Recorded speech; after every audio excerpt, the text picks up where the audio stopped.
बुखार या pain killer के नाम पर इस्तेमाल होने वाली करीब 53 दवाइयां क्वालिटी टेस्ट में फेल हो चुकी हैं। यानी कि जिन दवाइयों का सेवन आप धड़ल्ले से कर रहे हैं वो जानलेवा भी साबित हो सकता है। यहाँ तक कि किसी भी मेडिकल पर आसानी से मिलने या सेवन किए जा रहे पैरासीटामोल भी इनमें शामिल है। इसके अलावा 52 दवाइयाँ हैं जो बेस्ट क्वालिटी की दवाइयों के क्राइटेरिया में फिट नहीं आती।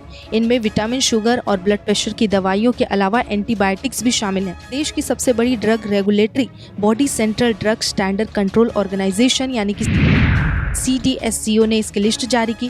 CDSCO की लिस्ट में कैल्शियम और vitamin D3 supplement, anti diabetes की गोलियां और हाई ब्लड प्रेशर की दवाएं शामिल हैं।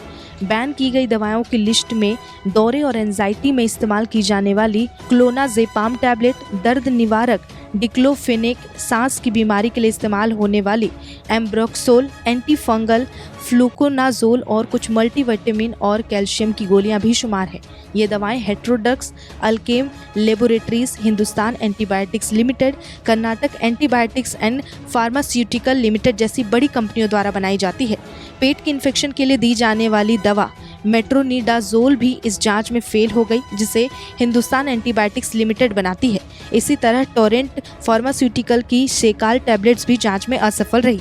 CDSCO ने 53 दवाओं की क्वालिटी टेस्ट किए, लेकिन 48 दवाओं की ही सूची जारी की, क्योंकि 53 में से 5 दवाइयां बनाने वाली कंपनियों ने कहा कि उनकी मेडिसिन ये नहीं है, बल्कि मार्केट में उनके नाम से नकली दवाइयां बेची जा रही है। इसके बाद उन्हें लिस्ट से हटा दिया गया। केंद्र सरकार की ओर से जारी आदेश के मुताबिक amylase, protease, glucoamylase, pectinase, alpha galactosidase, lactase, beta glucanase, cellulase, lipase, bromelain, xylanase, हेलीकैल्कुलेस, माल्ट डाइस्टेज, इन्वर्टेज और पापेन के इस्तेमाल से इंसानों को खतरा होने की आशंका है। बैन की गई दवाओं की लिस्ट में हेयर ट्रीटमेंट, एंटी पैरासिटिक यानी कि परिजीवों के इन्फेक्शन में इस्तेमाल, स्किन केयर, एंटी एलर्जी के लिए इस्तेमाल की जाने वाली दवाएं भी शामिल है।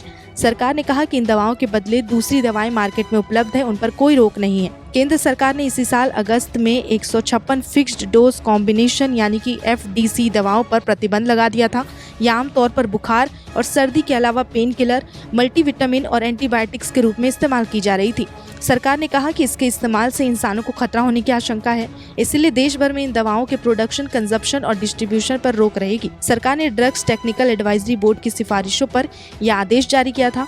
बोर्ड ने अपनी रिपोर्ट में कहा था कि इन FDC दवाओं में मौजूद इंग्रेडिएंट्स का कोई मेडिकल जस्टिफिकेशन नहीं है। एक ही गोली में एक से ज्यादा दवाओं को मिलाकर बनाई गई दवा फिक्स्ड डोज कॉम्बिनेशन ड्रग्स यानी कि FDC कहलाती है। इन दवाओं को कॉकटेल ड्रग्स के नाम से भी जाना जाता है। नमस्कार, मैं हूं मानक गुप्ता। अगर आपको हमारा ये वीडियो पसंद आया हो तो इसे लाइक और शेयर जरूर करें, और हाँ, हमें सब्सक्राइब और फॉलो करना ना भूलें, ताकि आप देश और दुनिया की कोई खबर मिस ना करें। तो जुड़े रहिए हमारे साथ और देखते रहिए News 24।